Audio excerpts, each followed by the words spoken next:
क्या आपको कभी किसी मधुमक्खी ने काटा है? यकीन मानिए इसका दर्द बहुत भयंकर होता है। कई घंटों तक जलन होती रहती है और फिर सूजन।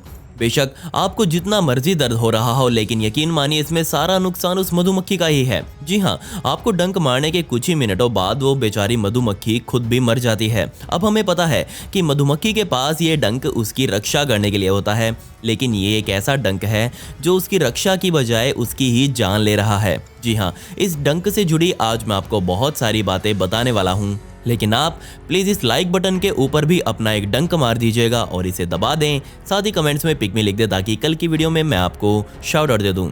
अब आप इस बात को नहीं मानेंगे, अगर आपको किसी मधुमक्खी ने काटा है तो वहाँ जरूर आपकी ही गलती होगी। जी हाँ, ये बात सच है कि मधुमक्खियाँ इंसानों को तभी डंक मारती हैं जब वो इंसान या तो उन्हें परेशान करे या फिर उनके छत्ते के साथ छेड़छाड़ करे। अगर कोई मधुमक्खी आराम से बैठकर फूलों का रस चूस रही है तो आप चाहे उसके पास इधर उधर घूम लें, वो आपको कुछ नहीं कहेगी। लेकिन अगर आप उस पर पैर रखेंगे या फिर उसे उड़ाने की कोशिश करेंगे तो वो जरूर काटेगी। अब आपने एक बात यहाँ पर जरूर सुनी होगी कि डंक मारने के सिर्फ कुछ ही मिनटों बाद सभी मक्खियां मर जाती हैं, पर ये साफ झूठ है। सिर्फ मधुमक्खियां मरती हैं। अगर कोई भी मक्खी जब आपको काटती है तो वो अपना डंक आपके शरीर में घुसा देती है, पर मधुमक्खी के केस में इनका डंक कुछ इस आकार का होता है और जैसे ही ये डंक आपकी स्किन में घुसता है तो इसके ऊपर बने ये दांत आपकी त्वचा में ही फंस जाते हैं और किसी हुक की तरह काम करते हैं। इसी वजह से चाहे वो बेचारी मधुमक्खी जितना मर्जी जोर लगा ले, वो इस डंक को वापस बाहर नहीं निकाल सकती। उसको पता है कि वो नहीं निकाल पाएगी, लेकिन फिर भी वो ट्राई करती है। पर जब वो बाहर नहीं निकलता तो मजबूरन उसे अपना पूरा जोर लगाकर अपने शरीर से उखाड़ना पड़ता है। लेकिन इसी जोर लगाने की क्रिया में उस डंक के साथ साथ मधुमक्खी के शरीर में मौजूद कई मांसपेशियां, नसें और डाइजेस्टिव सिस्टम के पार्ट्स भी जो इस डंक से जुड़े होते हैं वो भी मधुमक्खी के शरीर से बाहर निकल जाते हैं और इसी वजह से अपने शरीर के अहम अंगों को खोने के बाद उस मधुमक्खी का मरना लगभग तय हो जाता है। लेकिन और छोटे मोटे जानवरों के केस में जब मधुमक्खी उनको काटती है तो वहां से वो अपना डंक बहुत आसानी से बाहर निकाल लेती है और ऐसा होता है सिर्फ जानवरों की त्वचा में मौजूद फाइबर की वजह से, जो उसके डंक को ज्यादा भीतर जाने ही नहीं देते। इसलिए उन बेचारी मधुमक्खियों को ये अंदाजा भी नहीं होता कि जिन इंसानों से डर कर वो उन्हें काट रही है या फिर डंक मार रही है, अंत में वही काटना या फिर डंक मारना उसकी मौत बनकर सामने आएगा। चलिए वापस चलते हैं इंसानों के ऊपर। तो जब एक मधुमक्खी इंसान को काटती है तो उसकी त्वचा में आखिर होता क्या है? तो असल में जैसे ही किसी मधुमक्खी का डंक इंसानी त्वचा में घुसता है तो बहुत तेजी से उस डंक से मेलेटिन नाम का जहर निकलता है और उसी भयानक जहर की वजह से हमें वो जाना पहचाना दर्द भी महसूस होता है। और अगर आपको मधुमक्खियों के काटने से एलर्जी है तो वो मधुमक्खी से नहीं बल्कि उस मेलेटिन से होती है जो इस मधुमक्खी से निकलता है। इसी जहर की वजह से हमारी त्वचा पर वो सूजन देखी जाती है।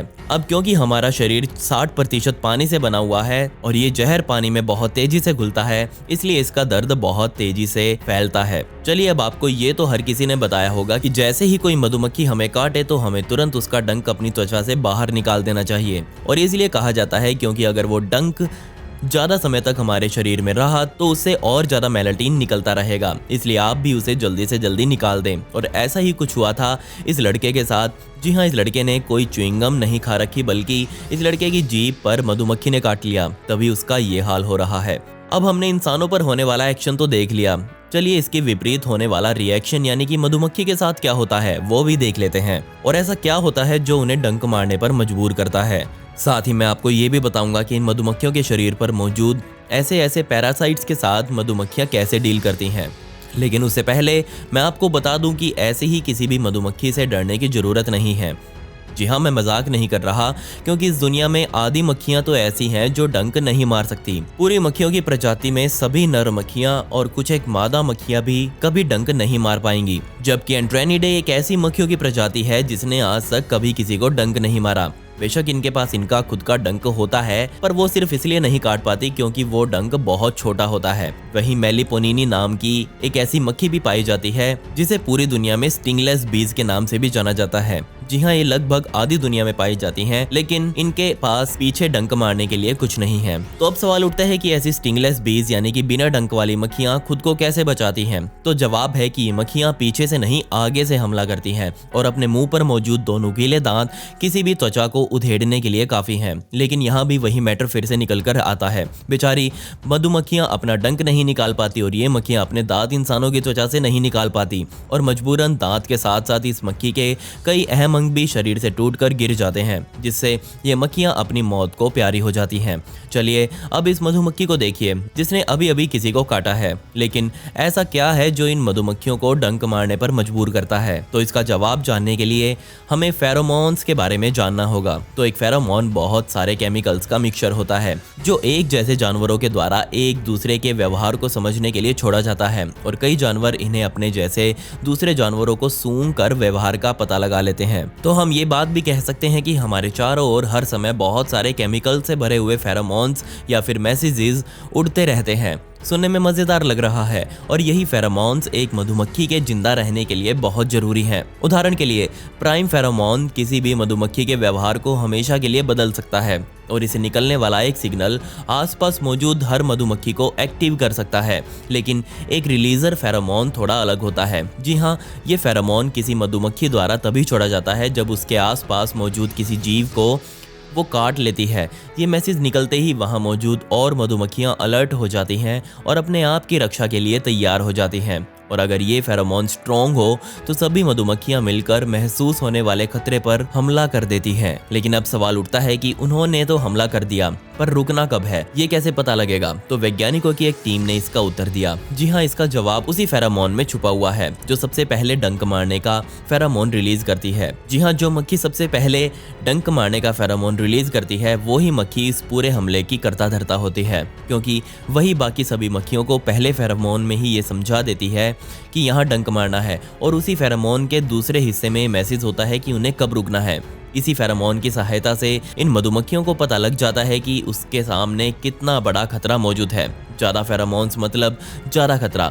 ये माना जाता है कि एक जवान आदमी तकरीबन 1000 मधुमक्खियों के डंक को सहन कर सकता है। सन 2019 में एक रिसर्च के दौरान ये सामने आया कि एक मधुमक्खी के आपको काटने की प्रोबेबिलिटी 1/59,507 है, लेकिन किलर बीज के मामले में ये कुछ और ही है। जी हाँ, ये वो मक्खियां हैं जिन्हें 1956 में ब्राज़ील लाया गया था और यहाँ पर वैज्ञानिक ये टेस्ट करने वाले थे या फिर एक नई ब्रीड बनाने वाले थे जो ट्रॉपिकल वातावरण में भी आसानी से जिंदा रह सके। जिसके बाद इन लाई हुई मक्खियों को एक शीशे के बंद डब्बे में रखा गया, लेकिन पता नहीं कैसे उस डब्बे के एक शीशे में छोटा सा छेद हो गया, जिसके बाद कुल टोटल 26 रानी मक्खियां वहां से आजाद हो गई। उन्हीं 26 रानी मक्खियों ने ब्राजील में मौजूद अन्य मक्खियों के साथ संबंध बनाए, जिसके बाद दुनिया के सामने एक बहुत ज्यादा घातक म्यूटेंट मक्खी निकलकर सामने आई, जिन्होंने पूरे अमेरिका में अपने छत्ते बना रखे हैं।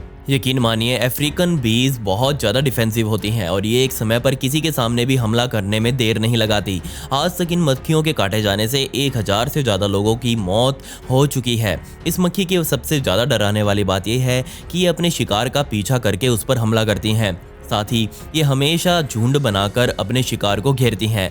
हाल ही में इन 8 लाख अफ्रीकन बीज का झुंड अमेरिका में घुसा और उसने वहाँ कहर मचाया। चलिए, आपको मैंने मधुमक्खियों के और मक्खियों के बारे में बहुत कुछ बताया। अब हम इनसे जुड़े एक रिश्तेदार की बात करते हैं जिसे हॉर्नेट के नाम से जाना जाता है, जिसकी लंबाई ज़्यादा से ज़्यादा 2 इंच तक हो सकती है और इसी लंबाई की वजह से ये जानवर जिनोज माउटिनी नाम के वायरस से इन्फेक्टेड हो जाते हैं और ये एक तरह के पैरासाइट्स है जो सिर्फ हॉर्नेट्स के शरीर में ही रहना पसंद करते हैं। यकीन मानिए, जैसे ही ये पैरासाइट एक हॉर्नेट के शरीर में घुस जाता है तो इससे हॉर्नेट के शरीर में बहुत कुछ बदलाव ला देते हैं। सबसे पहले ये पैरासाइट हॉर्नेट को मजबूर करता है उड़ उड़कर झुंड में जाने के लिए, ताकि और मक्खियों को भी ये इन्फेक्टेड कर सके। जैसे ही ये पैरासाइट एक हॉर्नेट से निकलकर दूसरे हॉर्नेट में जाता है तो पहले वाली हॉर्नेट तुरंत दम तोड़ देती है।